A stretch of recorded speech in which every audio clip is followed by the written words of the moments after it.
Bom demais, né? Nosso devocional de hoje, eu quero falar com você sobre altar. O que você tem como altar do Senhor? Qual que é a sua impressão, qual que é a sua visão sobre o altar do Senhor?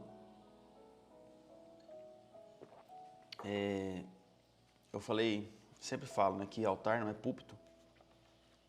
E algumas pessoas conseguem compreender, isso é muito válido, fico feliz quando você compreende isso, porque a gente substituiu muitos ídolos, assim, os cristãos evangélicos. Algumas vezes eu nem gosto de me autodenominar evangélico, né, para não ficar como um rótulo para as pessoas, porque algumas pessoas já tomaram até ranço, né, de evangélico. Por questões moralistas, por questões teológicas, por questões de julgamentos. E o intuito nosso não é julgar as pessoas, né? Não é passar um filtro na vida da pessoa e falar se ela merece ou não merece o amor de Deus, se ela merece ou não merece a graça de Deus. O intuito nosso, como cristão, na verdade, é trazer a pessoa para esse altar, que eu quero trazer essa revelação para você aqui hoje, para você poder discernir, para você poder entender. Isso vai te ajudar até a compreender mais as pessoas. Isaías 41 fala, Ezequiel 41 fala que quando o profeta ele foi levado ao céu para ter uma visão do templo. Se você ler aqui, Ezequiel capítulo 40, fala que Ezequiel é levado a Jerusalém, né? Qual Jerusalém é essa? Para ter uma visão do templo. E aqui o anjo mostra o portão, o átrio exterior, o portão do norte. Você pode ir lendo aqui para a gente não estender muito. Mas quando ele chega lá no capítulo 41, ele fala: o altar de madeira tinha 1,5 metro de altura e o seu comprimento era de 1 metro. Os seus cantos, a sua base e os seus lados eram de madeira. E o homem me disse: esta é a mesa do Senhor. Você conseguiu compreender? O anjo começa a mostrar para ele as medidas e mostrar o altar para ele. E fala, o altar de madeira tinha tantos metros. E aí sai da boca daquele anjo que estava servindo como um guia para Ezequiel. Levou ele ao céu, mostrou o templo para ele. E falou assim, Ezequiel, esta é a mesa que está diante do Senhor. Mas ele estava mostrando o altar do Senhor. E ele disse, essa é a mesa que está diante do Senhor. Sabe, o altar, que muitas vezes a gente não consegue mensurar, é uma mesa de relacionamento com Deus. Uma mesa de relacionamento com Deus. Quando o anjo mostra o altar e diz, esta é a mesa que está diante do Senhor, ele está dizendo, olha, existe um lugar para você estar diante do Senhor, estar junto com o Senhor, e esse lugar está preparado para você. Sabe, eu sempre digo que o altar é lugar de sacrifício, de renúncia. Mas o que a gente precisa entender é que para estar com Cristo, a gente vai precisar renunciar todas as outras coisas. Paz do Senhor, Glaucia, bom dia. A gente começou alguns minutinhos aqui porque o Instagram está caindo na live logo no começo, mas está na bênção. E a gente está lendo Isaías 41, 22, falando do altar do Senhor. Onde o anjo mostra para Ezequiel 41, 22. Eu tô com Isaías 41, 22, mas não é. Ezequiel 41, 22. E nessa mesa que está preparada para mim e para você, existe um lugar para nós. Nessa mesa, na mesa, você não vai precisar sacrificar nada. Você vai precisar desfrutar da presença dele. Você vai precisar sacrificar e renunciar às coisas que te tomam, que te roubam dessa presença. Mas na mesa com Jesus, você apenas precisa desfrutar da presença dele.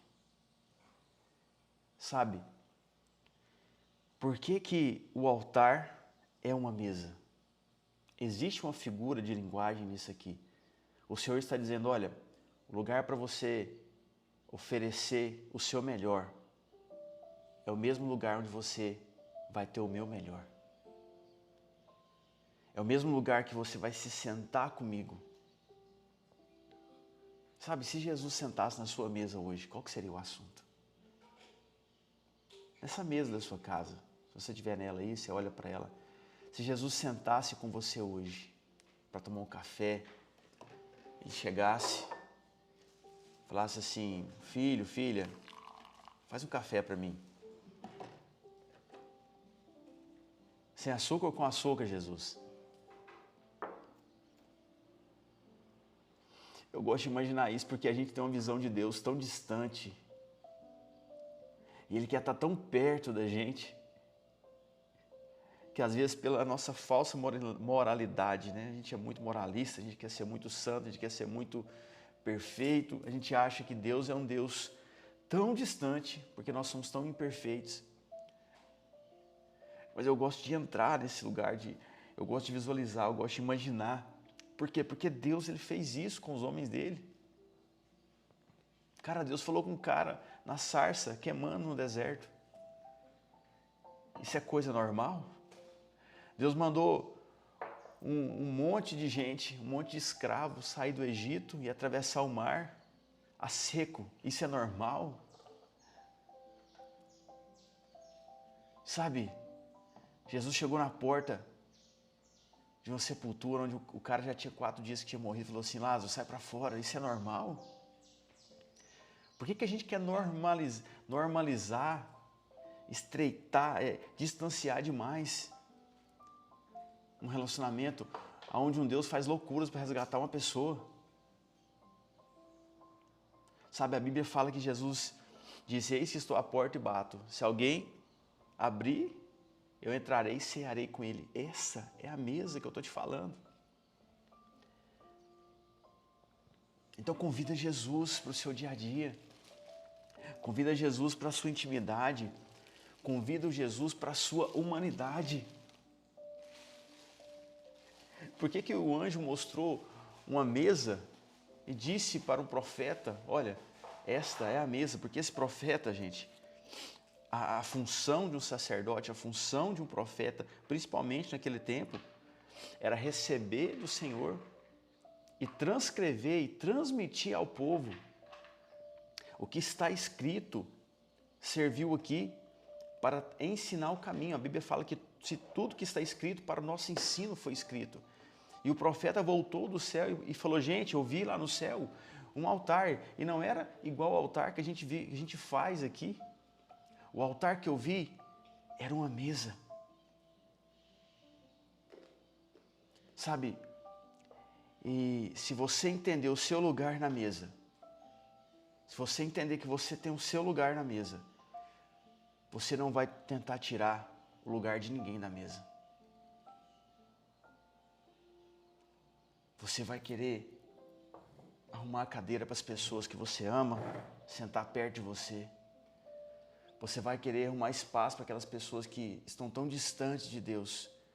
Você vai desfrutar de um banquete tão lindo, tão glorioso, que quando você sair na rua, você vai querer que as pessoas desfrutem um pouco disso que você está experimentando. Você está me entendendo? Curta aqui, deixe seu amém aqui, fala comigo. Mas o que afasta as pessoas dessa mesa? Os falsos ensinamentos. Sabe, eu tenho conversado com tantas pessoas que foram tão feridas por seus líderes, por seus pastores, por suas denominações. E eu também fui muito ferido um dia. E essa ferida tentou me afastar dessa mesa do Senhor.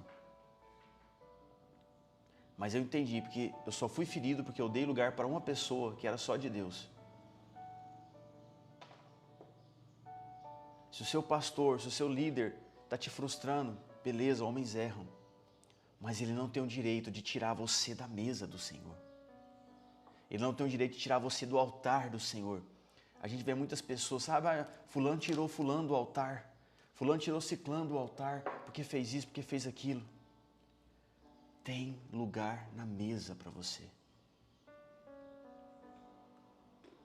Não deu lugar para algumas pessoas que é apenas de Deus. Sabe, não troque, não crie ídolos humanos para você. Não idolatre as pessoas. Adore totalmente a Deus. Sabe, aqui, se a gente for ver, quando Moisés tirou o povo do Egito, que eu mencionei agora há pouco, a ideia de Deus nunca foi criar barreiras entre as pessoas. Êxodo 19:4, ele chama o povo e chama Moisés ao monte. Êxodo 19, verso 4. E Deus chama e fala assim: vocês viram o que eu fiz aos egípcios e como levei vocês sobre asas de águia e os trouxe para perto de mim? Olha o que Deus fala para o povo. Eu estou falando de uma nação. Teologicamente fala que é basicamente 400 mil homens, sem contar crianças e mulheres. E Deus fala: vocês viram o que eu fiz aos egípcios por amor a vocês e como levei vocês sobre asas de águia e trouxe para perto de mim? Agora, pois, se vocês ouvirem atentamente a minha voz e guardarem a minha aliança, vocês serão a minha propriedade peculiar dentre todos os povos. Aleluia! Porque toda a terra é minha e vocês serão para mim um reino de sacerdotes e uma nação santa. Depois você lê de novo Êxodo 19:4. O que Deus fala? Eu tirei vocês de um jugo de escravidão, eu tirei vocês do lamaçal, eu tirei vocês da prisão, da escassez, onde vocês não podiam nem comer o que queriam, não podiam nem ir ao banheiro quando queriam. Vocês eram açoitados, feridos, e eu trouxe vocês sobre asas de águias para perto de mim. E aí Deus fala: se vocês, olha, ouvirem a minha voz e guardarem a minha aliança, vocês serão a minha propriedade peculiar, vocês serão um reino de sacerdotes. Aí sabe o que o povo fala? Mais para frente ele fala assim, ó, pode falar que nós faremos. Deus não mandou fazer nada. Deus mandou só guardar a aliança, escutar Ele, escutar a voz dEle. Relacionamento. Sacerdotes do hebraico, esse reino de sacerdotes, vem da palavra Kohen, que significa verdadeiros mediadores entre seu povo, o principal responsável pelo culto. Mas aí chega no Êxodo 20, verso 18, diz que todo o povo presenciou trovões e relâmpagos, o som da trombeta, o monte fumegante, e eles tremeram de medo e disseram a Moisés: Moisés, fale você a nós e ouviremos, porém não fale Deus conosco para que não morramos. E Deus respondeu ao povo: não tenha medo, Deus veio para provar vocês e para que o seu temor esteja diante de vocês, a fim de que não pequem. Olha essa chave, meu Deus. O povo ficou com medo, de ouvir Deus, pelos trovões, pelo monte que fumegava, que tremia, e falou para Moisés falar com ele, mas Deus não falasse com eles, para que eles não morressem. E aí Deus fala, olha, Moisés fala, não tenha medo, Deus veio provar vocês para que o seu temor esteja diante de vocês. Ou seja, Deus não te prova para te conhecer. Deus, Ele te prova para você se conhecer. Deus se manifestou em toda grandeza e glória e fumegava o monte, e veio voz de trovão e relâmpago e fumaça, e aquele povo ficou com medo. Para quê?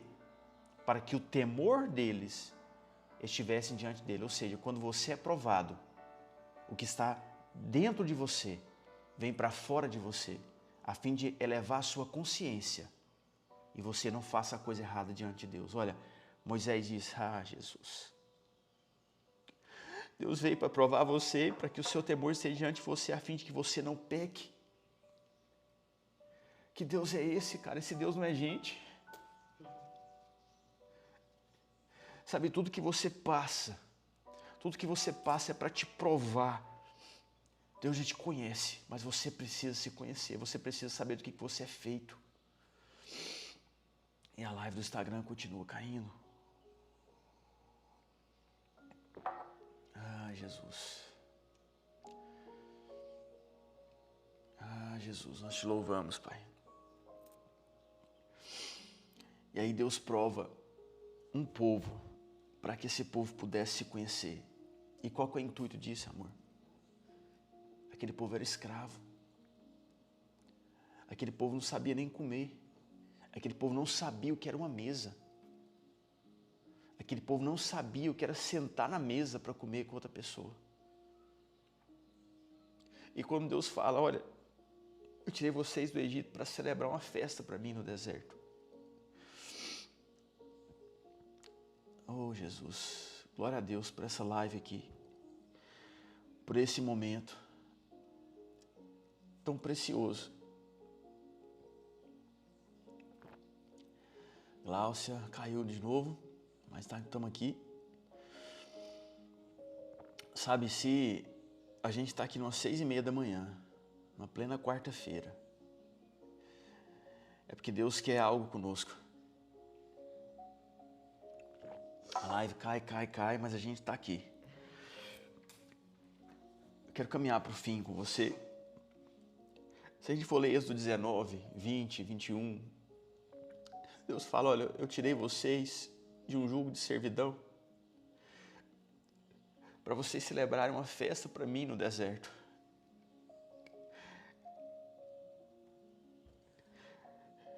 Eu falava agora para a Ju, enquanto caiu a live, que aquele povo, gente, não sabia o que era uma mesa. A gente está falando de escravos que tinham vindo de 430 anos de escravidão, depois da morte de José. Aquele povo não sabia o que era sentar em uma mesa e celebrar e desfrutar. Eles tinham os lugares que eles moravam, mas era escasso, era sujo. Eles não podiam desfrutar de uma boa vida. E Deus chama eles e fala: olha, eu vou provar vocês, porque vocês precisam saber o que vocês têm aí dentro. Sabe, não é porque você está escravo que você é escravo. Sabe, porque não é porque você está passando por isso que você foi feito disso. Sabe, olha, não tenha medo, Deus veio para provar vocês a fim de que o seu temor esteja diante de vocês e que vocês não pequem. Sabe, Deus nos prova para que a gente possa se conhecer. E quando as coisas dão errado, é para que a gente possa produzir perseverança. Porque nós somos feitos de duas matérias. Quando Deus fez Adão, Ele fez um boneco de barro com água e terra, mas Ele soprou o fôlego de vida. Sabe, nós somos pó da terra, mas nós também temos a parte de glória. Deus soprou a sua glória em nós. Quando o nosso corpo morre, o corpo físico volta para o pó, assim diz a Bíblia, Eclesiastes fala sobre isso, mas quando a gente morre também, o nosso espírito volta a Deus. E a gente precisa lembrar do que nós somos feitos. Nós não somos feitos dessa carne mortal, mortífera, que se deteriora a cada dia, mas nós somos feitos de espírito. Então deixa Deus te provar. E quando vier para fora, você sabe o seu lugar na mesa. Sabe, a gente não pode perder esse altar diante do Senhor. Altar não é lugar de expor, de mostrar, de exibição. Altar é lugar de relacionamento. Ezequiel 41, 22. A mesa do Senhor é um altar. O altar do Senhor é uma mesa. Sabe, Deus quer te colocar para perto. e Ele quer te servir. Tem horas que você vai se levantar e vai servir outras pessoas, mas há momentos que você vai desfrutar da presença dEle. Não tenha medo de escutar a Deus. Não tenha medo de escutar. Todas as vezes que Deus falar com você, você não vai querer fazer, mas você não vai esquecer aquilo que Ele te fez, que Ele te pediu.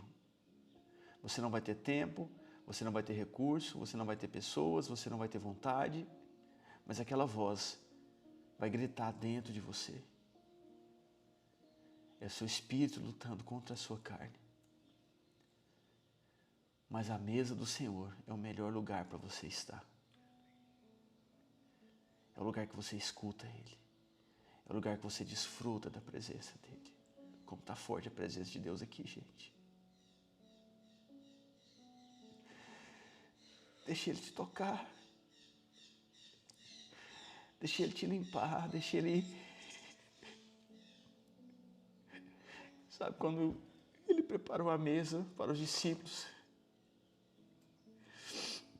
os fariseus questionaram. Eles não precisam se lavar. Jesus disse, não, a gente só lava os pés, porque quem já está limpo não precisa se lavar. Sabe, se você já está na mesa com o Senhor, você já está limpo. Ele já te purificou. Sabe, eu oro e eu acredito que as pessoas que estão brigando pelas suas igrejas, que estão brigando pelas suas denominações, que estão brigando pelo seu lugar na escala de louvor de domingo, de quinta, elas vão entender o que é um altar. Eu oro para que as pessoas que ficam julgando as outras, que não são dignos ou não, elas vão ter uma revelação e vão trazer as pessoas para perto. Eu oro por essa igreja. Eu oro por essa igreja do Senhor. Eu oro para que pessoas entendam os seus chamados. Rebassore cantar alabastoro condorobasso.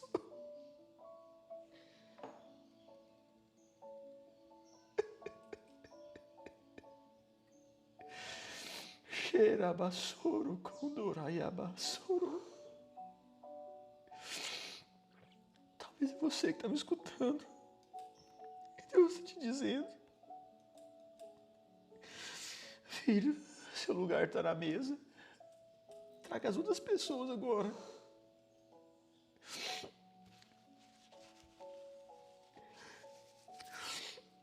Eu acredito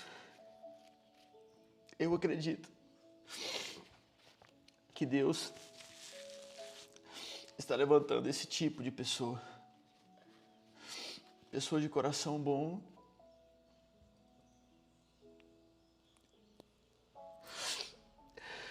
Que a gente pode ficar por aqui.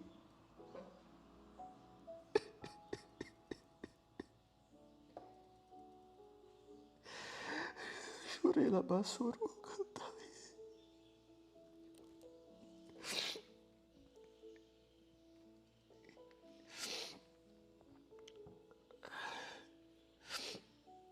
Você pode fazer igual Jacó, você pode lutar com Deus. A Bíblia fala que ele prevaleceu, mas não tem como você vencer. Esse prevaleceu diz que ele alcançou o que ele precisava. Ele foi ferido pela coxa, o seu caminhar mudou para sempre e o seu nome foi mudado. Israel significa aquele que lutou com Deus e prevaleceu. Sabe, deixa Deus falar com você. Deixa Deus mudar o seu caminhar, mudar a sua rota. Mesmo que as pessoas não entendam, faça o que Deus pediu para você fazer. Esse é o meu desejo. Esse é o meu desejo. Louvar a Deus pela sua vida, que ficou aqui até agora. Eu sei que Deus tocou você aí. E não saia desse lugar. Permaneça nessa unção. nessa frequência, sabe? E vai tentando entender o que Deus quer falar com você. Domingo nós vamos fazer um culto presencial aqui em Itaberaí. Quero até fazer uma enquete com você depois lá no Store, se você prefere de manhã ou à tarde. A gente vai se reunir, preparar um momento de louvor, de adoração e queimar e derramar na presença de Deus, como a gente sempre faz. Domingo a gente se encontra presencialmente aqui em Itaberaí e amanhã, 6 e 7, a gente se reúne novamente aqui para o nosso devocional. Se o Instagram não derrubar a live logo cedo, né? Porque hoje ele não queria deixar a gente fazer. Mas Deus é maior, amém? Se você chegou na metade, no final, daqui a pouco tá lá no Spotify para você. Toca lá, escuta, vai trabalhando, vai escutando. E esse ano vai ser diferente. Ludmila, amém. Glória a Deus, você que ficou até aqui. Gláucia, Lucélia, aleluia. Esse ano vai ser diferente porque a gente está entregando o nosso melhor para Deus, as primícias. Os primeiros minutos do nosso dia estão sendo na presença do Senhor. Amém? Louvado seja o Senhor pela sua vida, que Deus te abençoe. Vamos para cima!